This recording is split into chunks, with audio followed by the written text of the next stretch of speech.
نظر شما چیه خانم اسفندیاری؟ پیش بینیتون برای بازگشت سرمایه چقدر بوده؟ حداقل 10 سال. بعد بینانش 10 سال. من فکر میکنم قیمت هتل ما باید 5 برابر یا بیشتر باشه. مشتری ما دیوونه است بخواد 5 برابر هزینه کنه بیاد هتل ما. قرار نیست مشتری هزینه کنه.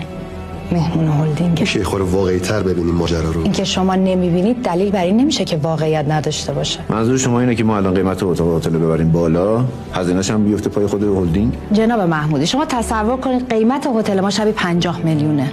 حالا مسافر ما که میاد یه شب یا هر چقدر که میخواد اقامت داشته باشه، ما هم روزی که میخواد چک اوت کنه عین پولشو برمیگردونه. خب این چه سودی داره برای هلدینگ؟ سودش اینه با رباتی که من دارم طراحی میکنم تو بورس میشه باش خرید و فروش کرد. من واقعا نمیفهمم.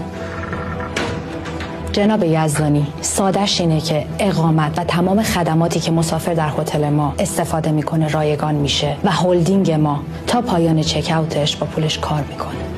دوستش دارم.